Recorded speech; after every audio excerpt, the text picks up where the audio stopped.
भोलेनाथ सांगतात, की "बाबा रे, तू घाबरू नको, तू खचू नको. तू फक्त काम करत राहा, तू प्रयत्न करत राहा, तू कष्ट करत राहा. तुझ्या कष्टाला यश देण्यासाठी किंवा आलेल्या संकटाला मात करण्यासाठी मी तुझ्या सोबत आहे, तू एकटा नाही." हा आत्मविश्वास ही शिवकथा आपल्यामध्ये निर्माण करते.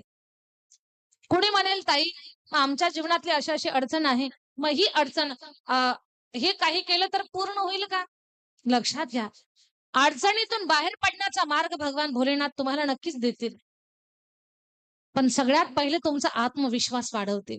तुम्ही एकटे नाही हे तुम्हाला समजावून सांगतील किंवा तुम्हाला कुठल्यातरी प्रसंगानं, कुठल्यातरी गोष्टीनं जाणवेल, आपण एकटे नाही, भोलेनाथ आपल्यासोबत आहेत. हे सांगण्यासाठीच ही शिवमहापुराण कथा तुमच्यापर्यंत येऊन पोहोचलेली आहे.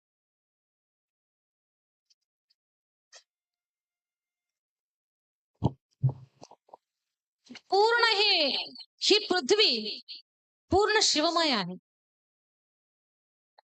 पूर्ण पृथ्वीवरती भगवान शंकर सुंदर रूपामध्ये, कण-कण रूपामध्ये विराजमान झालेले आहेत. एक एक प्रसंग असा आहे, श्रद्धेय पंडितजीच्या श्रीमुखातून श्रवण केलेला आहे. पूर्ण पृथ्वी शिवमय आहे. सगळीकडे असं पाऊल ठेवायला जागा नाही, की तिथे भगवान शंकर नाही. कारण या पृथ्वीचा राजाच भगवान शंकर आहे. आकाशाची देवता भगवान विष्णू आहेत. जलाची देवता गणपती बाप्पा आहेत. वायूची देवता सूर्य भगवान आहेत. अग्नीची देवता माँ जगदंबा आहे. तर पृथ्वीची देवता भगवान शंकर आहे. आणि पूर्ण पृथ्वी भगवान शंकरानं व्यापलेली आहे. एकदा भगवान भोलेनाथ भगवान श्री विष्णूला म्हणतात, कारण विष्णू आणि भगवान शंकर दोघांचं एवढं प्रेम आहे, की दोघेही एकमेकापासून वेगळे नाहीत. एकदा भगवान भोलेनाथ श्री विष्णूला म्हणतात, "देवा, सगळेजण मला भेटायला येतात, पण तुम्ही पृथ्वीवरती मला भेटायला का येत नाहीत? काय कारण आहे? तुम्ही का येत नाही मला भेटायला?"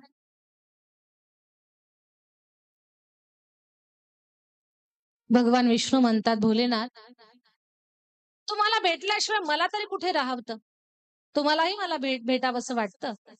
पण पृथ्वीवर यायला जे मी निघतो ना आणि इथे जवळ आलो, की मला पहिला प्रश्न पडतो, की मी पाऊल कुठे ठेवू? आणि पाऊल कुठे ठेवू? पृथ्वीवर पाय ठेवा." भोलेनाथ, मी जिथे कुठे पाऊल ठेवण्याचा प्रयत्न करतो ना, तिथे मला शिवलिंगच दिसतंय. आणि शिवलिंगावर मी पाय कसा ठेवू? मला ते शक्य होत नाही. पृथ्वीच्या जवळ आलेला पण मला वापस जातो. मला पाय कुठे ठेवावा हा प्रश्न पडतो. कुठे पाय ठेवू हे सुचत नाही. भोलेनाथ भेटायला तर खूप यावंसं वाटतं. पण पूर्ण पृथ्वी शिवमय आहे. या पृथ्वीवरचा मातीचा कण कण अगदी छोट्यातला छोटा दगड किंवा मोठ्यातला मोठा दगड प्रत्येक वस्तू शिव स्वरूप आहे. मातीचा कण कण शिवलिंग स्वरूप आहे. कुठे पाय ठेवू मी? भोलेनाथालाही पटलं ते. म्हणे बरोबर आहे. आता मी पृथ्वीचा राजा, पूर्ण पृथ्वी शिवमय आहे, शिवलिंग स्वरूप आहे. मातीच्या कणाकणामध्ये शिव बसलेले आहेत. लक्ष्मीपते, तुम्हालाही प्रश्न पडणं साहजिक आहे, की पाऊल कुठे ठेवू? एक काम करा ना, तुम्ही असं रूप धारण करा, असं शरीर धारण करा, की त्या शरीराला पाय नसतील. म्हणे असं कसं शरीर धारण करू, की त्याला पाय नाही? म्हणे तुम्ही असं रूप धारण करा, की त्याला पाय नसले पाहिजेत आणि ते रूपही मला एवढं प्रिय व्हावं, की मी माझ्या जवळ त्याला अखंड ठेवावं आणि तुमचा आणि माझा वियोगच होऊ नये. जरा मला आठवण करून सांगा, पाय नसलेला जीव कोणता? की ज्याला पायच नाही? हं? सर्प बरोबर आहे. पायच नाही. म्हणजे मला पाय लागण्याची भीतीच तुम्हाला राहणार नाही किंवा शिवलिंगाला कुठे पायाचा स्पर्श झालाय, असा प्रश्नच उभा राहणार नाही. भगवान विष्णू बोलतायत असं कोणतं रूप आहे, की त्याला त्या शरीराला पाय नाही. पण वेग खूप आहे. तुमच्या जवळ राहू शकताय, शरीर लहान आहे. कोणतं रूप घेऊ भोलेनाथ? भोलेनाथ बोलले, तुम्ही सर्प व्हा. सर्पाला पाय नाही. मग तुम्ही सर्प झाले ना, मी असा तुम्हाला उचलेन आणि माझ्या गळ्यामध्ये ठेवेन. तुम्ही अखंड माझ्या गळ्याजवळ राहिले ना, बस तुमचं आणि माझं सानिध्य, आपल्या दोघांचा संवाद अखंड चालू राहील. भगवान श्री विष्णूला ही गोष्ट पटली. पण श्री विष्णू भगवान सर्प रूप धारण केलं त्यांनी. साप जे बनले, सर्प जे बनले, त्या सर्पाला उचललं भोलेनाथानं. खूप आनंद झाला आणि भोलेनाथानं सर्पाला गळ्यामध्ये धारण केलं. म्हणजे महादेवाच्या गळ्यातला जो साप आहे, ते कोणाचं रूप आहे? भगवान श्री विष्णूचं रूप आहे. दोघे एकमेकाला सोडून राहू शकत नाहीत. त्यांचा दोघांचा वियोग होऊ शकत नाही. हे उदाहरण मी का सांगितलं तुम्हाला किंवा ही गोष्ट का सांगितली, तर उद्देश एकच आहे, की पृथ्वीवरच्या प्रत्येक मातीच्या कणाकणामध्ये भगवान शंकराचं वास्तव्य आहे. हे सांगायचं. हे पूर्ण ब्रह्मांड शिवमय आहे. हे पूर्ण ब्रह्मांड शंकरमय आहे. मग आपल्या जीवनामध्ये आपण या पृथ्वीवर राहतो, म्हणजे आपण कोणाच्या आधिपत्याखाली राहतो? आपला राजा कोण आहे? आपला मालक कोण आहे? या पृथ्वीचा जो मालक आहे, तोच आपला मालक आहे. म्हणजे आपला मालक कोण झाला? भगवान भोलेनाथ.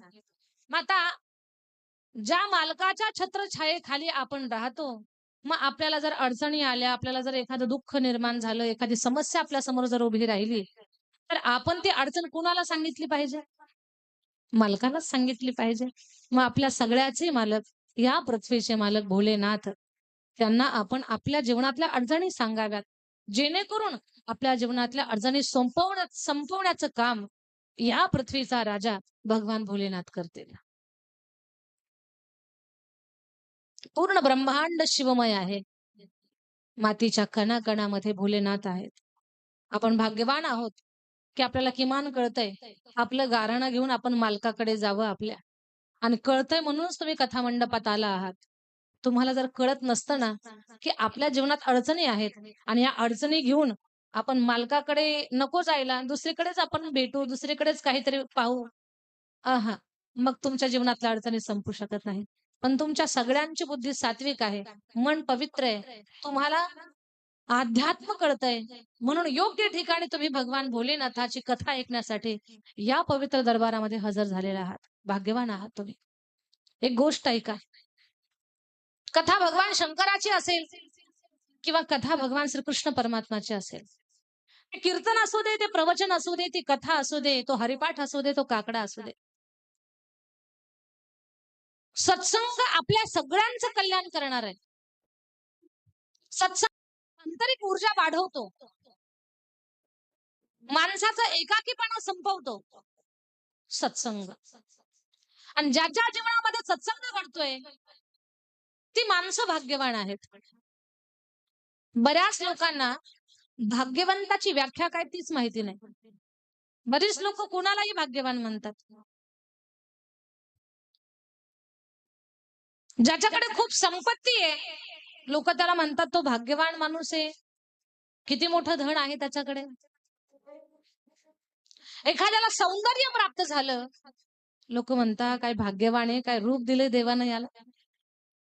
एखाद्याच्या अंगामध्ये खूप ताकद आहे, तो म्हणतो तो भाग्यवान आहे, त्याला म्हणून तर बळ मिळालंय. एखाद्याला एखादं पद मिळालं, प्रतिष्ठा मिळाली, संपत्ती मिळाली, नावलौकिक प्राप्त झाला, तर लोक त्याला भाग्यवान म्हणतात. पण सत्य सांगते माझ्या ताई दादांनो, ही भाग्यवंताची व्याख्या नाही.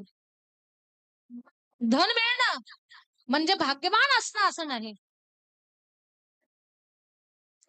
रूप प्राप्त होणं, पैसा मिळणं, फिरायला गाड्या मिळणं, एखादं पद प्रतिष्ठा प्राप्त होणं, अंगामध्ये खूप ताकद असणं, म्हणजे याला भाग्यवान म्हणता येणार नाही.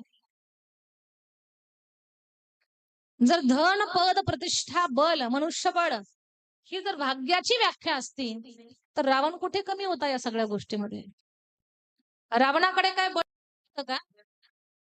का धन कमी होतं त्याच्याकडे? माझ्या दादांनो, या महात्म्यानं स्वतःच्या संसारावर तुळशीपत्र ठेवलं. स्वतःच धन लोकांना वाटून दिलं आणि ज्यांनी वैराग्य धारण केलं, असे जगद्गुरु तुकोबाराया त्यांनी रावणाचं धन सांगितलं म्हणून आपल्याला माहिती झालं, की किती धन होतं त्याच्याकडे. लंके माझी घरे किती ती आई का सांगत तसे संख्या जैशी तैसी कोटी घरे जेथे काशाणी तांब्याची शुद्ध कांचनाची सप्तकोटी 7 कोटी घर शुद्ध सोन्याची होती रावणाकडे. एवढी संपत्ती आपल्यापैकी कुणाकडे आहे? 7 कोटी घर रावणाकडे सोन्याची होती. तुमच्याकडे किती आहेत? किती कोटी घर आहेत तुमच्याकडे सोन्याची? राहतं घर? हा, कुणी म्हणाल ताई धन काय कुठं सांगायची गोष्ट आहे का आमच्याकडे एवढं आहे म्हणून? म्हणाल कोणी तसं? खरंच आताच्या काळामध्ये आपल्याकडे संपत्ती किती हे सांगू नये, कारण उगीच काहीतरी अडचण होण्याची शक्यता असते. पण रावणाची संपत्ती जेवढी होती तेवढी संपत्ती आज कुणाकडेच नाही. 7 कोटी घर शुद्ध. पण रावणा एवढी ताकद कुणाकडे?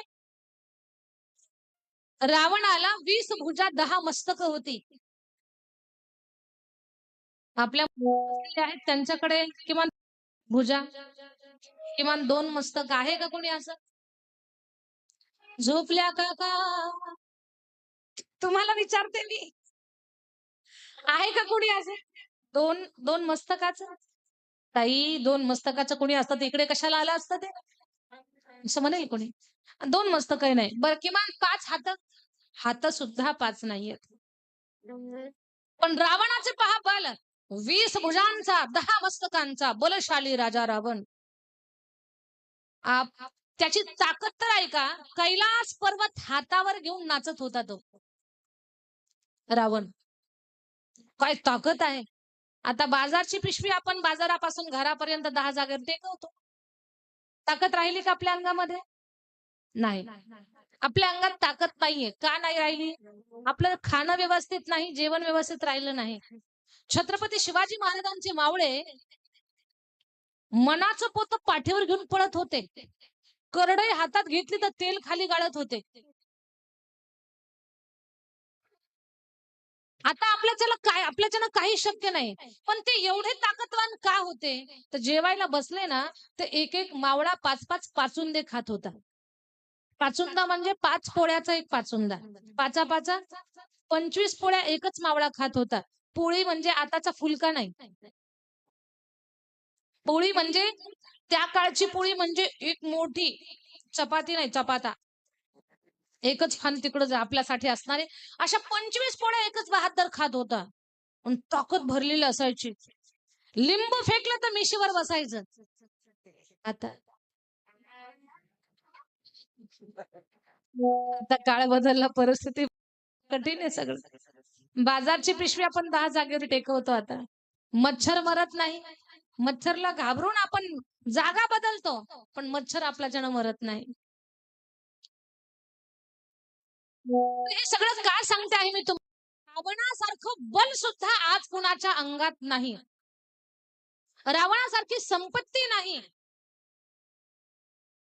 जर मनुष्यबळ ही जर खरंच भाग्यवंत असल्याचं लक्षण असेल, म्हणजे भाग्यवान कुणाला म्हणायचं त्याच्यावर आपण चर्चा करत आहोत. आपण काय व्याख्या करतो? एखाद्याकडे धन आहे, एखाद्याकडे सौंदर्य आहे, एखाद्याकडे बळ आहे, तर आपण म्हणतो हा माणूस भाग्यवान.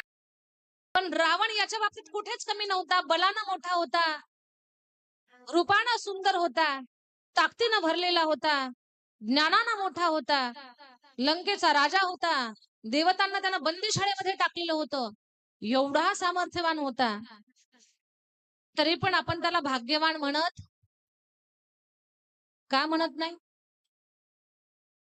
धन असणं हे जर भाग्याचं लक्षण आहे, तर रावणाला आपण भाग्यवान म्हणायला पाहिजे. का म्हणत नाही?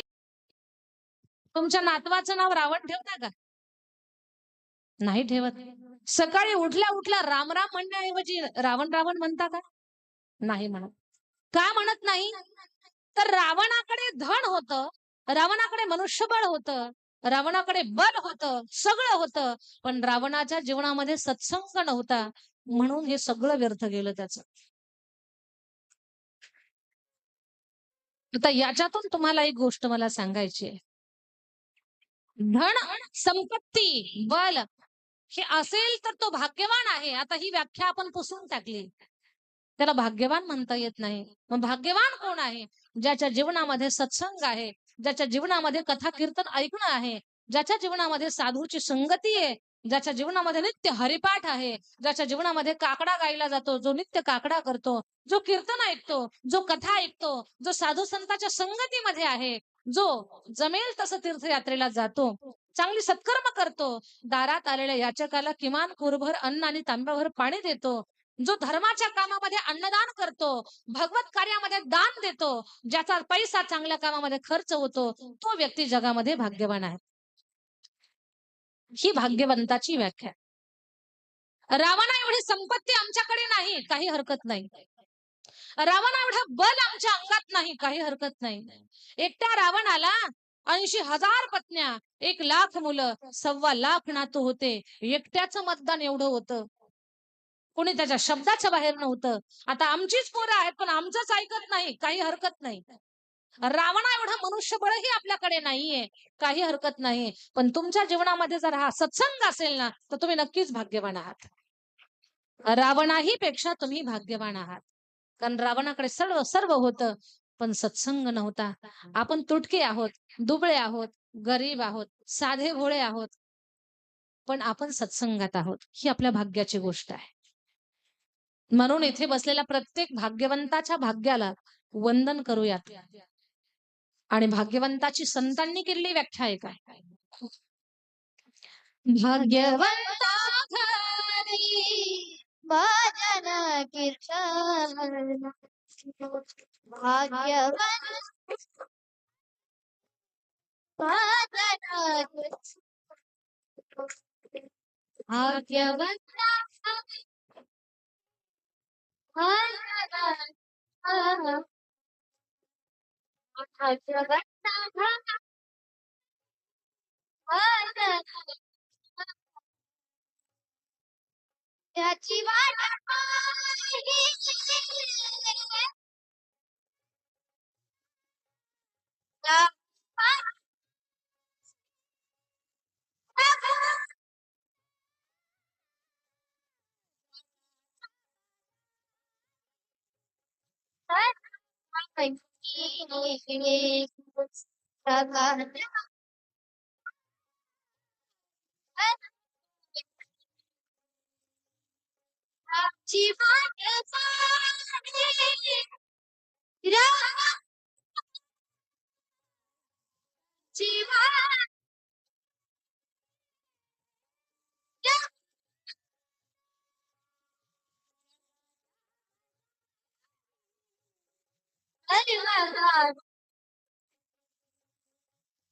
जगाच्या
कीर्तन त्याची वाट पाहे रघुनंदन. भाग्यवंता घरी भजन कीर्तन त्याची वाट पाहे रघुनंदन. तर आपण सगळेजण भाग्यवान आहोत की आपण सर्व भाग्यवान लोक इथे कथा ऐकण्यासाठी एकत्रित आलेलो आहोत.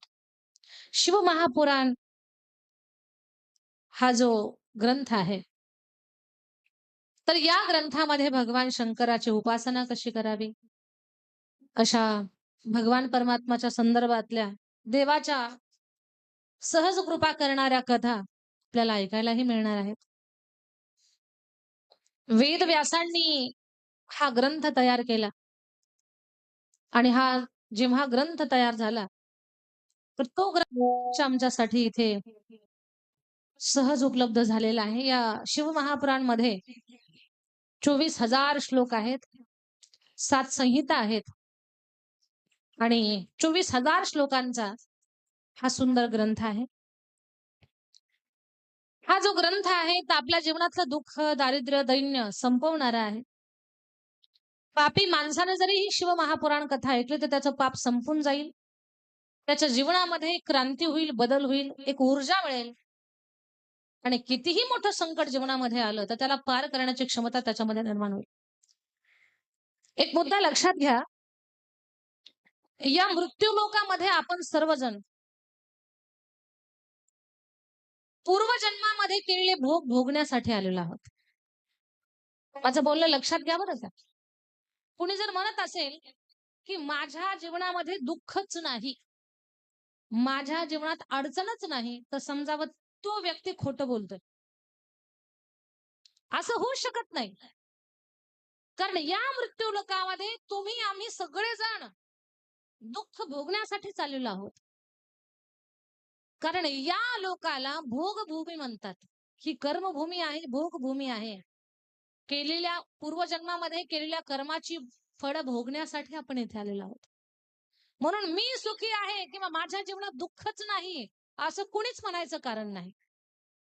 हा, दुःखाचे प्रकार वेगळे वेगळे असतील आपल्या जीवनामध्ये, वेगळे वेगळे असतील. कुणाला शरीराचं दुःख असेल तर कुणाला परिवाराचं दुःख असेल, कुणाला परिवाराचं दुःख तर कुणाला परिसराचं दुःख. प्रकार वेगळे असतील पण प्रत्येक माणूस दुःखी आहे. दुःखाचे 3 प्रकार आहेत: आधी भौतिक ताप, आध्यात्मिक ताप आणि आधी दैविक ताप. आध्यात्मिक ताप म्हणजे शरीरामध्ये निर्माण होणारे आजार, ताप येणं, खोकला लागणं, सर्दी होणं, अनेक प्रकारचे रोग लागणं, आध्यात्मिक ताप. आधी भौतिक ताप, शरीर चांगलं आहे पण परिवारच चांगलं नाही. सासूचा त्रास, सासऱ्याचा त्रास, सुनेचा त्रास, कुणाचा त्रास, सगळ्या परिवाराचा त्रास. हे झाले की शेजाऱ्यांचा त्रास जर चांगले असतील तर. म्हणजे त्रास नाही असं कोणीच नाही.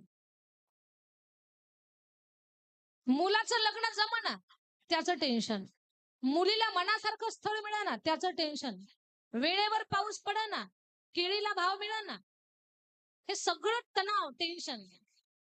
हाताखाली एक पण सून नाही, ती बाई टेन्शन मध्ये. माझ्या हाताखाली सून कधी येईल? आणि जिच्या हाताखाली 4-4 सुना आहेत ना, ती सुद्धा टेन्शन मध्ये, या माहेरी कधी जातील? कारण त्या माहेरी गेल्याशिवाय शुद्ध तुपातला शिरा खाताच येत नाही. म्हणजे प्रत्येक माणूस तणावामध्ये आहे. परिसराचा त्रास, परिवाराचा त्रास आणि हा त्रास नसेल, आरोग्य चांगलं असेल, घरातली लोक चांगली असतील, परिसर चांगला असेल, तर लक्षात घ्या नैसर्गिक काहीतरी त्रास आपल्याला झाल्याशिवाय राहणार नाही. हे का सांगते मी तुम्हाला? मला दुःखच नाही असं इथे कोणीच म्हणू शकत नाही. देखे सो दुखिया बाबा, सुखिया कोई नहीं रे, जो देखे सो दुखिया बाबा, सुखिया कोई नहीं रे। किया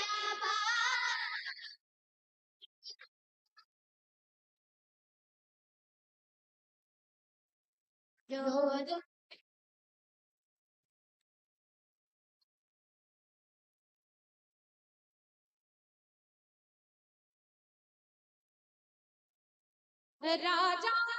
दुखिया, राजा दुखिया.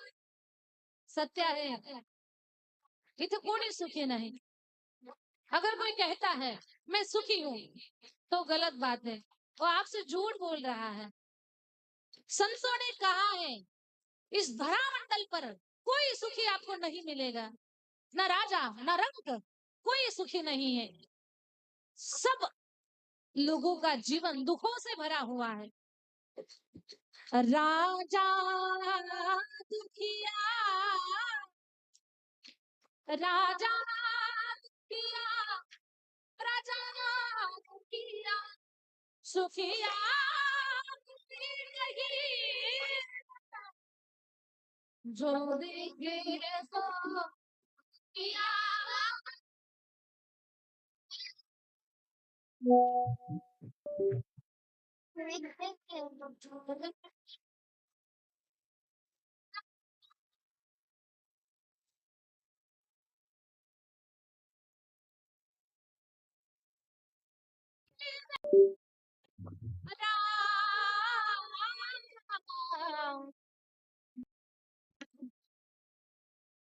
म्हणत असेल कुणी मी सर्व सुखी आहे, तर ती माणूस तुम्हाला फसवतय.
पण नामस्मरण करा.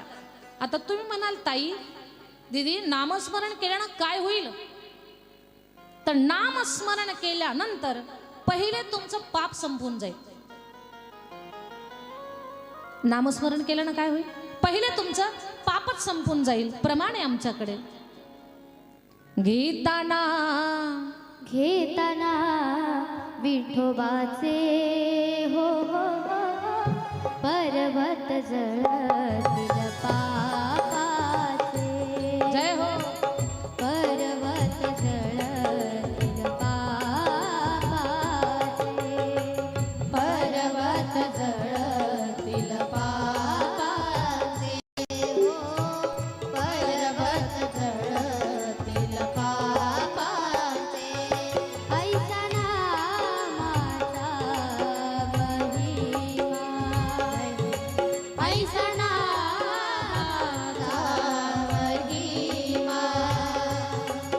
वेदशीनाला झाली सीमा वेदशीनाला झाली सीमा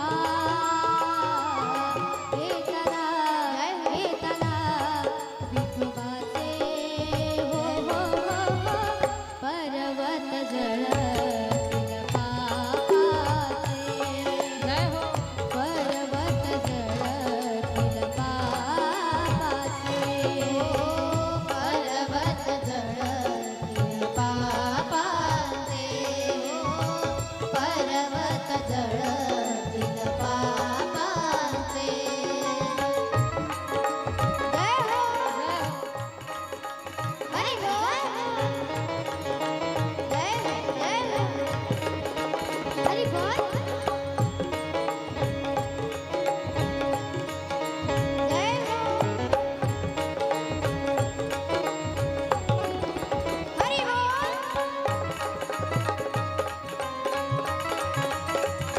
वा.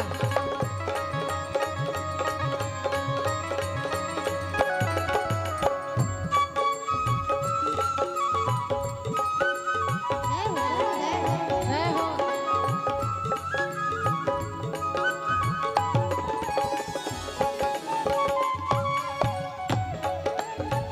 हरी बोल.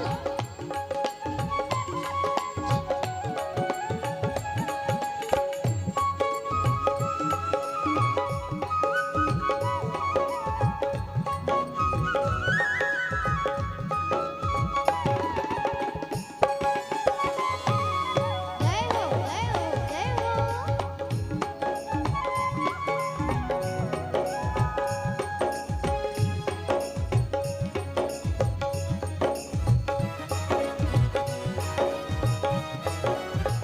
पर्वत जळतील पापाचे पर्वत जळतील पापाचे पर्वत जळतील पापाचे हर हर. महादेव तुम्हाला जर तुमच्या जीवनात सुखी व्हायचं असेल तर आजपासून ही गोष्ट चालू करा. भगवंताचं नामस्मरण करा. घेता नाम विठोबाचे पर्वत जळती पापांचे. दुसरा पुरावा देते.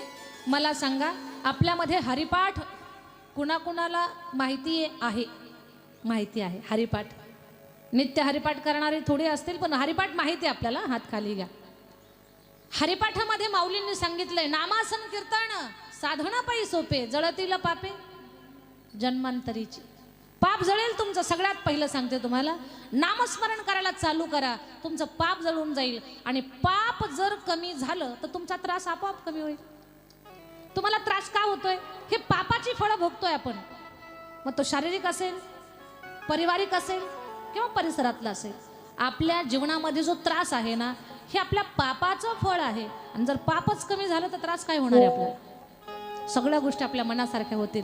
पण त्याच्यासाठी काय करायचं? सगळ्यात सुरुवात कुठून करायची? जो मंत्र आपल्याला चांगला वाटतो, जो सोपा वाटतो, जिथे आपलं मन लागतं. मन लागणं फार गरजेचं आहे बरं. नाहीतर राम राम तर म्हणतंय पण शंकराचं ध्यान करतंय. भेद नाही त्यांच्यामध्ये, पण मन लागलं पाहिजे. म्हणून जो मंत्र तुम्हाला सोपा वाटतो तो चालू करा. सांगते बरं मी तुम्हाला एक गोष्ट. वृंदावनला आता मी दुर्गा उत्सवाच्या अगोदर जाऊन आले. तशी बऱ्याच वेळेला गेले होते मी, पण आता मी गेलो दुर्गा उत्सवाच्या अगोदर वृंदावनला. 7-8 महिन्यापासून एका महाराजांचे व्हिडिओ मी फॉलो करत होते यूट्यूबला. त्यांच्याबद्दल सगळ्यांना माहिती आहे. श्रद्धेय प्रेमानंदजी महाराज. प्रेमानंद महाराजांच्याकडे आज साऱ्या जगाचं आकर्षण आहे. मी फक्त देशाचं म्हणत नाही. आपले सगळे क्रिकेटपटू, सिनेस्टार सगळे जाऊन आले त्यांच्याकडे. विराट कोहली मागच्या काही दिवसामध्ये जाऊन आले. सगळे सिनेस्टार पण जातात त्यांच्याकडे. आपल्या देशातली सगळी जी मातब्बर एक ग्रेड जी लोक आहेत ना, ती सगळी त्यांच्याकडे जाऊन येतात. परदेशातली लोक तर रोजच आहेत त्यांच्याकडे, रोज. परदेशातले आहेत नवल नाही, पाकिस्तानमधले सुद्धा लोक त्यांच्याकडे